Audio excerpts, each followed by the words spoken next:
In Lagos. Good morning, Lagos, and welcome. It's time for us to look at the details of the headline news as taken earlier on at 6:30 during the news headline. My name is Ayo Mairo Ese, and I'm here with Valentine Ohu. And this is Smooth Breakfast.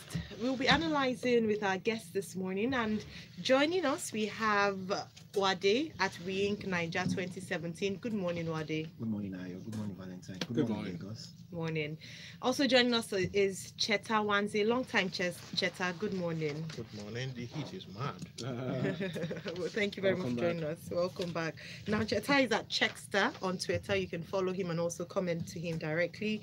And then we also have Tunde Okufi in the studio. Good morning, Tunde. Good morning, Ayo. Good morning, Valentine. Thank you very much. Now, Tunde is at Big Cooks on Twitter. You can join him there. Now, we are at Smooth 981 FM, so please follow us and join our conversation. We're also streaming live on YouTube, and message channels are on YouTube, just youtube.com/smooth981fm Lagos, and you use our WhatsApp number to send messages 0809 4440981.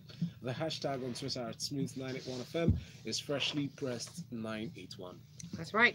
And let's go straight into our first story for today. Now, the first story here is an update in Zamfara. Cheta, I will start with you for this one. Government orders foreign miners to leave Zamfara in 48 hours. Now, the federal government yesterday ordered foreign miners in Zamfara state to leave within 48 hours. It also announced the suspension of mining activities in the state. And all this is to curb the activities of armed bandits. Cheta, can you please take us through this story quickly? Well, as we probably have been hearing, and there was a protest in Abuja on Saturday, was it Saturday or Friday, regarding the killings in Zamfara. Zamfara state has been a nightmare for quite a while, and when I say a while, I mean a long while. We're talking of at least since 2010. Tit for tat killings have been happening, and as per Amnesty International, as of the end of March, at least 371 people have been killed in that state alone in the calendar year of 2019 so far. It's tragic what is happening there, and a subset of the problem is the mining thing. Zamfara sits on large deposits of gold. Okay. But this announcement, unfortunately, is the classic knee-jerk Nigerian official reaction to an issue. And I fear that because the narrative gained ground on social media in the last 2 days of the last week that, it was because of mining that all this was happening in Zamfara, and suddenly the government bans mining. First things first, a bit of reality check. A lot of the mining that happens there is illegal and happens without licensing. So how do you ban unlicensed people when they are already doing something illegal in the first place? So which brings us to the real question of enforcement. How do you enforce something when you don't have the capacity to enforce? I've been to Zamfara twice this year, and we have large tracts of land that in many cases you have no security presence anywhere in all of those large tracts of land. Okay. That tells you immediately that there's potentially the problem of enforcement. Secondly, there's a problem of intelligence. Okay. Clearly, it's like, I mean, speaking with people on the ground, the thing that is happening there is 3, maybe 4 conflicts that are merging into one big super conflict, because it has gone on for so long that a lot of people have decided to take the laws into their hands. And why do you say so? Because I mean, when you talk about 3 conflicts, can you please break down maybe? So you have the mineral thing, which is the one that they seem to be latching on at the moment. Yes. You have land grabs.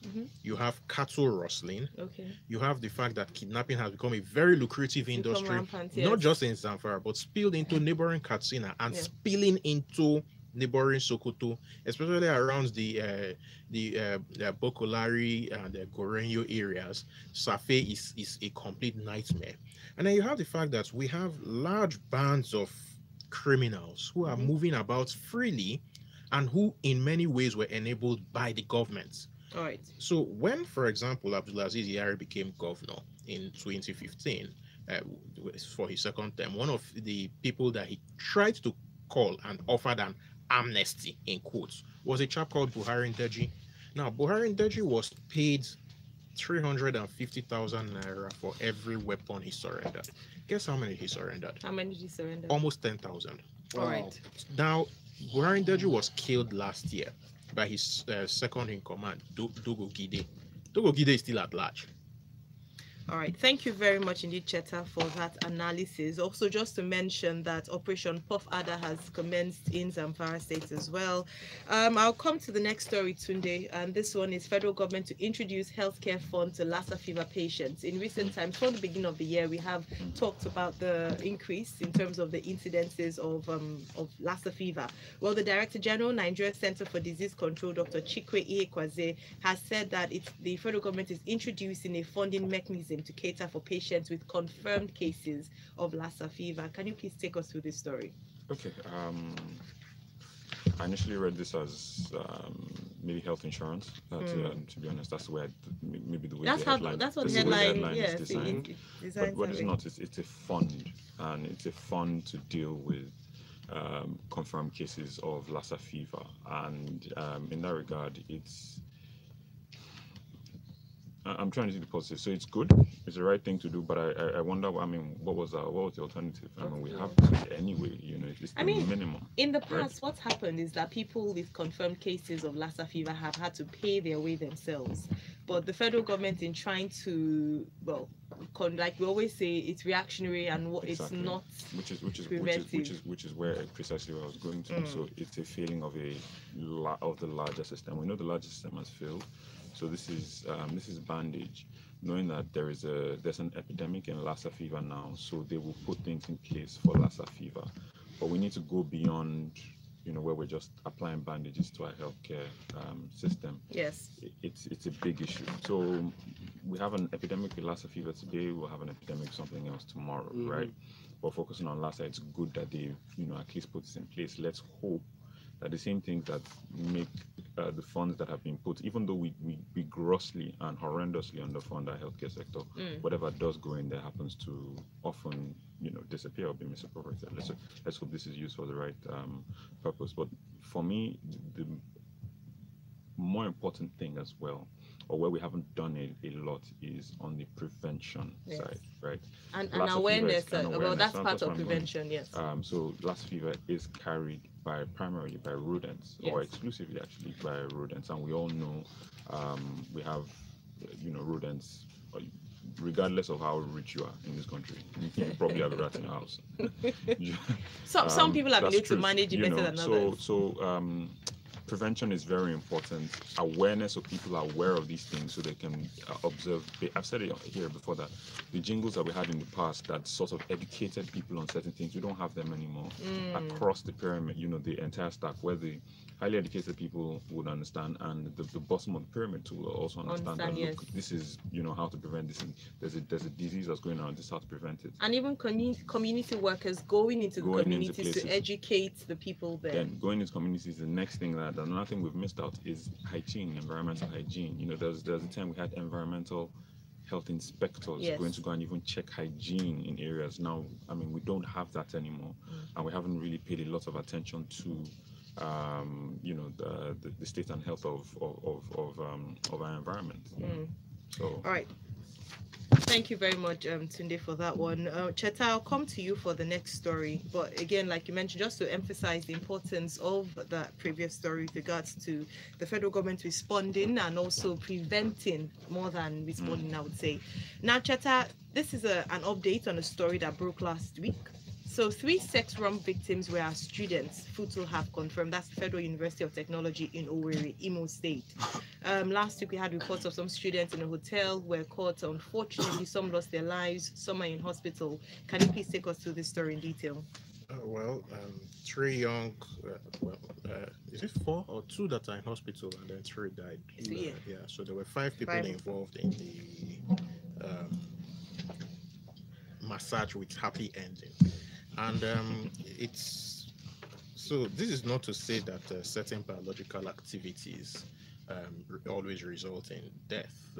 What's happened here was that they were being aided by performance enhancers. Yes. And it brings us to the fourth again, like with the Zamfara story. In this country, we tend to avoid problems rather than try to study them and understand what is fueling them. In 2016, Nigeria overtook the USA, a country at least twice our size and with deeper internet penetration. Sorry, I shouldn't use the word penetration on this story. More internet. Deeper internet access. We overtook them in terms of searches for pornography. And the pornographic industry in Nigeria is on an upward trajectory. So, for example, a website such as Freethinkers, which is a porn site, averages about 24,000 to 30,000 visits per day. Thanks for publicizing that, yeah? We are doing analysis here. So it's ahead, actually please. one of the things that we study. Yes, go ahead. Their Twitter account was suspended, but we've seen a rise in Twitter accounts from Nigeria devoted to promoting certain material. calisthenic activities. Okay. Then there's the drug use. Codeine and tramadol. We had a big one about that last year. Which was one of what fueled this unfortunate tragedy. We're being used in that. So remember what happened when there was this whole codeine brouhaha last year? Exactly. We banned it. Yes. Just like we've banned mining in Zamfara. Just like we've banned. So we ban many things. Ban without the ability to enforce such a ban, without trying to understand what is leading to it in the first place. And then we get surprised when things like this happen. God rest the dead. But once again, we need to understand why, as an example, it is if you take a census of working girls, they tend to come increasingly from a certain part of the country. Again, I was going to ask you, Cheta, just before you go on, I just wanted to ask you with regards to the implication on the school. So FUTO, it took a while for them to come and claim these people as their students. Because they are Nigerians. We always want to pretend as if we are all priests and imams and pastors and maharajis or whatever, and everybody's an angel. Human beings are not angels. Simple and short. Youths are not being properly guided. They don't understand what is happening. They are learning about these things from the internet, which is a very dangerous place to learn about it from, because you learn about it in a glamorous way. I mean, let's put it bluntly. In reality, in all Nigerian cultures, the concept of the orgy is strange. But here we are. We need to understand what is driving all of this so that we can tackle it, like orgies, like Zamfara. Thank you very much. So nip it in the bud, understand the root cause and nip it in the bud. All right, but we'll take your comments quick right messages here on WhatsApp. Z sent in this one. It says, Cheta Nwaeze, I grew up in Zamfara and you just made me puff to, when you pronounce the word Safi clearly, everything no be for now, he said. Dami here says, does the Zamfara police force have up to 20,000 functional rifles? Is a criminal submitting 10,000 rifles to pocket 3.5 billion naira? This is a crisis. Do we have a government? That's from Dichi. Waji says, Cheta, the innuendos this morning are killing me. Hashtag performance enhancement. Olatunbo Bosun sent to this message, says, good morning, Smooth FM, and thanks for inviting Cheta. I always love the Untamed analysis. With the killings going on in the north and the unsteady atmosphere in rivers, I think it's morally right if the presidency of the presidents decided not to travel for the economic summit that's holding in Jordan to address these issues. Even the vice president is nowhere to be found while he's off on a foreign trip, on an official trip. After all, the summit hardly concerns Nigeria, they said. It's a pity we have an irresponsible government. Olatunbo, we need to understand the basis for which you make these claims, but still, I will take your comments here. All right, thank you very much, Olatunbo and others who have sent in their comments. Uade, I'll come to you for this next story. Court orders sales of firms' properties over 35.9 million naira tax evasion. This is from the new Telegraph, and the Federal High Court sitting in Abuja has ordered the sale of 2 landed properties belonging to 2 different companies over tax evasion to the tune of 35.9 million naira. Can you take us through this story, please? Good news for Nigeria At least we're beginning to, what's it called? Like Cheta was saying, how do we enforce the laws? If people evade tax, then they should actually be prosecuted and they should get the monies back. I hope with this, the tax authorities will go in further and look at other organizations who are either evading or avoiding taxes towards getting more an expansion of our revenue base in Nigeria. The story clearly looks at two companies, Zai Badari Company Limited and Tradecraft Nigeria Limited. Yes. One has a tax liability of about 18.8 million and another for 17.1 million. And they've gone through the court process and they've followed due process to ensure that they get their judgment. The next thing is, are they going to be able to sell? Because one property is worth about 321 million and it's just a fraction of it that is required for the tax amount that is meant to be paid. Like I said, good news for the tax authorities. I guess they should do more and look at more and more organizations who are evading and avoiding tax and try and get more and more of them into paying the taxes. We actually need to increase our tax collections in Nigeria. All right, thank you very much. And just to sound a bell of warning to anyone who is indeed avoiding paying tax, this might just happen to you. So watch out, FRC is not stopping. And a rather sad story here, sad news from Thisday newspaper. I have the story that covers the Nigerian Air Force man who lost his life. They say he'd been actively involved in the counterinsurgency operation in Lafayette, was said to be passing through the side of a functioning rotor on Saturday when the blade of an aircraft belonging to the Nigerian Air Force helicopter in Bama area of Borno State struck his head and he lost his life. Please take us through the story, Tunde.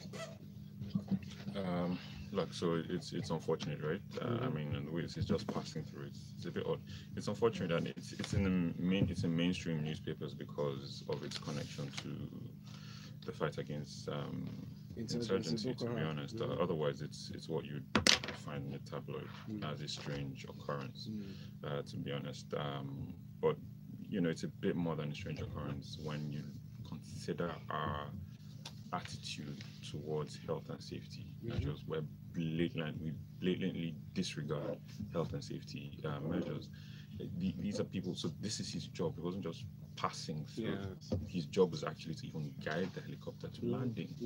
You know, this is someone who should be, and I expect is highly trained, or should have been trained in this specific operation, right? But very often, because we don't operate professionally enough, and this cuts across society, you know, in literally everyone cuts corners in certain ways, and it's not right, especially when it has to do with health and safety, because in a moment the person can be, you know, can lose his life. In this, take this instance for example, like I said, we've curbed some for years. We had an attitude of not driving with seatbelts, and the seatbelts almost didn't exist, even though seatbelts were in the vehicles.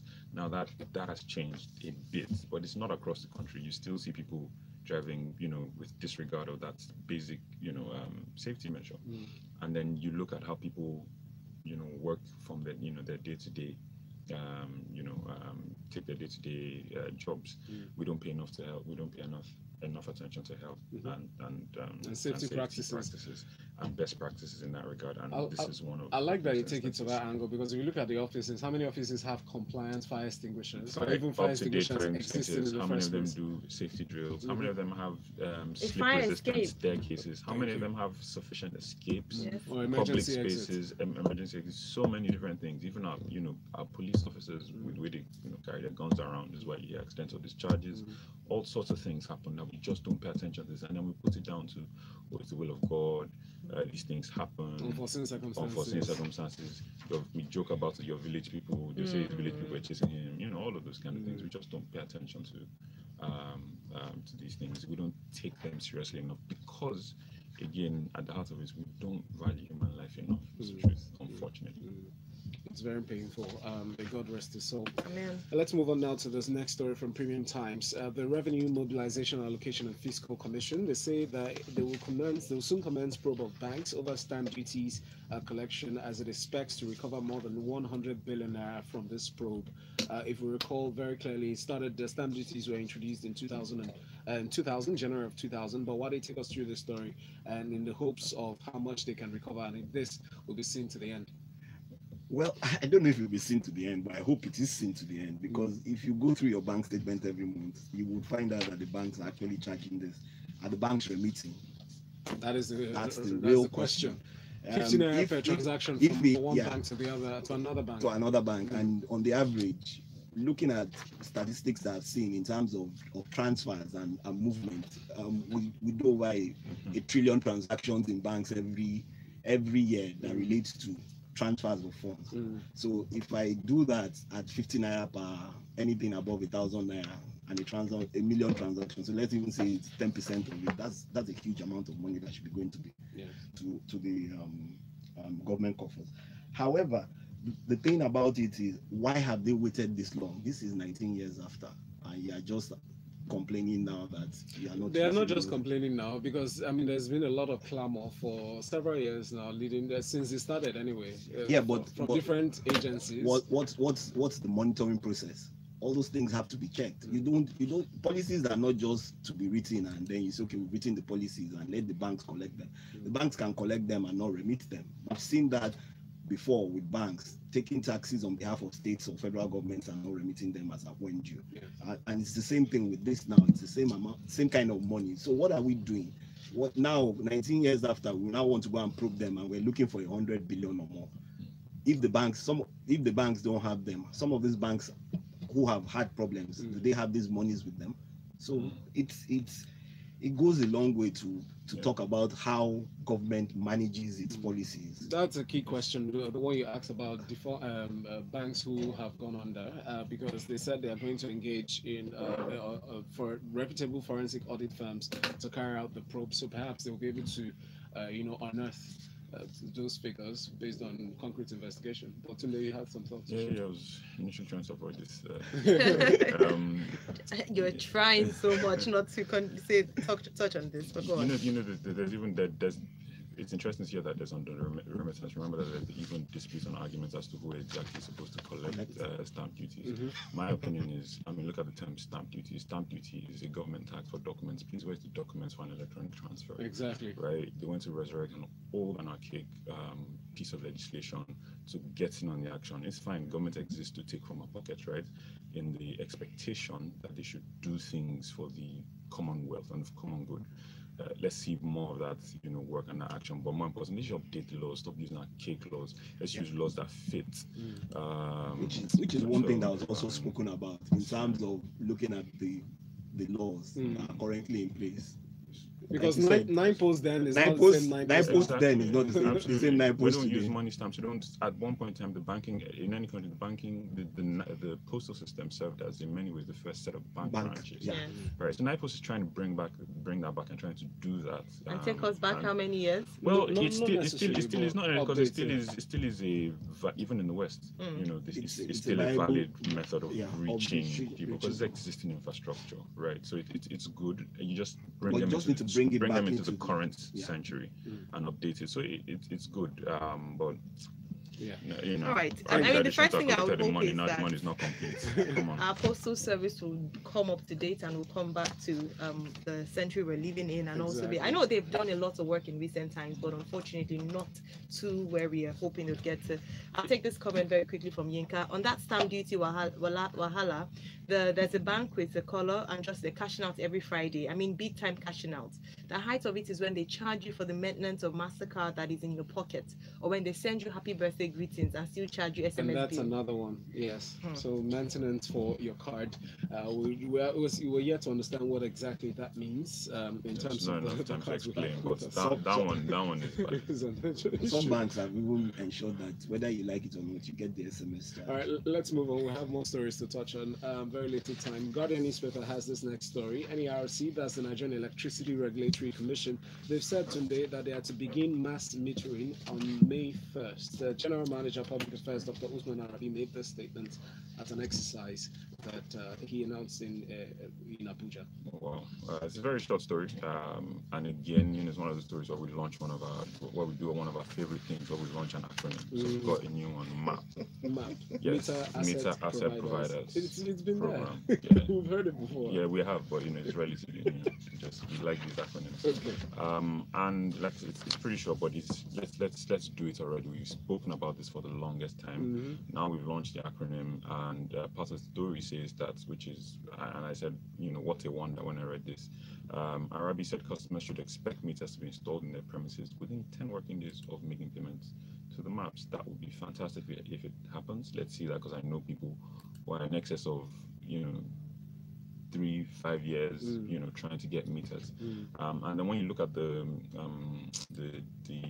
distribution companies mentioned in the story, is the Abuja one and in Jos. So the other question is, I hope it's nationwide. Yes, and then again, I asked this question today. I thought the meters were supposed to be free as far as you regularize your payments so far. Yeah.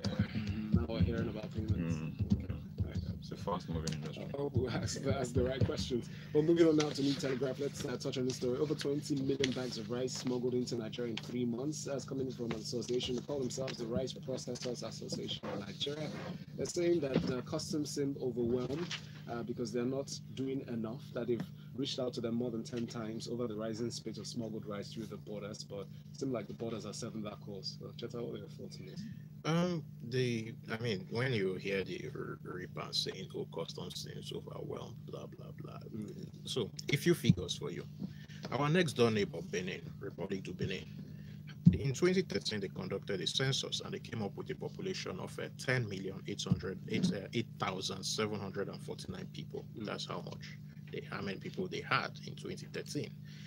They still haven't hit 11 million yet. Their national food is corn, which is often prepared into a dough, something like they use corn to make moi moi, and usually served with tomato-based sauces. Okay. According to the U.S. Department of Agriculture, they imported 490 million metric tons of rice in 2012. In 2013, it fell to 482. In 2014, it fell to 480. Then in 2015, it rose to 556. In 2016, it went to 680. In 2017, 729. Okay. And last year, 829. So how does it compare to Nigeria's smuggling problem? Let me land now. Yeah. The top 5 rice importing countries in the world are China, which imports 8.5% of the total rice imported in the world. Benin is number 2, which imports 5% of all the rice imported in the world. Saudi Arabia, 4.8%, Iran, 4%, Bangladesh, 3.4%. Okay. The metropolitan area of Lagos has 21 million people who eats rice. Jollof rice is pretty much our national meal. I saw it everywhere at the party yesterday.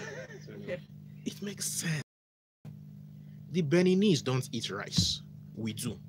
We banned the importation of rice. They did not. And in the last 4 years, as the figures show, their rice importation has risen by more than 10% every year, year on year. Where is all that rice coming to? So how do you suggest that the federal government of Nigeria can meet up with that demand, the increasing demand compared to... Let us be realistic. Let us be realistic. We do not produce enough to serve the people. To serve the people and our desires. So let us import it instead of paying these excessive duties. Because with smuggling, there comes the cost of the actual smuggling. We could get involved in a shootout with customs people and all of that, which eventually hits us at the shelves because all of that risk is factored into the cost. Thank you very much. It's very clear then. From the Vanguard newspaper, I'll have this headline. Uade, I'll let you touch on this as a close-in. Capital Market Master Plan implementation of 13 initiatives completed. That's coming from the Security and Exchange Commission. They said they've indicated that over 90 initiatives that are outlined in the Capital Market Master Plan that has completed 13 out of 66 started implementing in 2015. Your thoughts? 13 out of 66 completed in 4 years. That's not and out of 90 It's a review of the 10-year plan. Yeah. However, you know how the markets have been going in the last 5 years. So this review, now they're planning to review the 10-year plan again for another 10 years. Don't we think in doing the 10-year plan, we need to have shorter plans that would look into those things? If you examine the factors that contribute to this, you understand that, I mean, there are core areas such as investor protection, education, professionalism, product innovation. So all these areas touched on one after the other. Do you see them working hand in glove, or yes, they always take time naturally? All the things work hand in hand. So if you start one applies to the other. So things like investor protection, it's gone down the drain because all the investors have moved out. They've indicated that they're moving out, a lot of them, and we've seen the crash of the stock market. So technically, for me, I think it should be a 10-year rolling plan that you're continually looking at after every year to see what is going on and how you can impact and make it better, rather than wait 4 years after and implement 13 out of 66 that you started in 2015. That's not even a work in progress. Valentine, I rest my case. All right, thank you so much, Uade. We'll take just 1 or 2 comments before we call it a morning. Dotun says we're better off paying for the meters than getting those estimated bills. And then Yinka sent the message. It says, what's the difference between estimated bill and prepaid meter billing? One is whether you have light or not, you must pay. The other is you have to load your meter before you can use it, if you have that light, Abby, or if you have the light. Do not forget that the fixed charge, which they claim to have stopped, strangely found its way into the recharge card that you load somehow. The discos make more of this out of the estimated billing. Hence, I do not expect us to at least have this in my side of Lagos, the prepaid meter he meant. After all, we are all in business to make money. And Cheta, you're receiving a lot of thanks for making things easy, or rather clear. And special thanks to you, Tunde, at Big Coves. You can find him at Big Coves on Twitter. That's Tunde. Thank you very much for stepping in. Thank you very much, Tunde. And Uade Ahimie, Niger 2017. Thank you very much for being here. Thank you, Cheta. Cheta is at Checkster if you'd like to ask him any more questions about Zamfara or the other topics he's touched on this morning. But Lagos, thank you very much for being a part of this discussion. At 9 o'clock, we take one of the stories from this morning and we talk in depth, and then you get to call in on Lagos Talks 981. But right now, we're going to break, and when we come back, Tega will be joining us for Locker Room 981.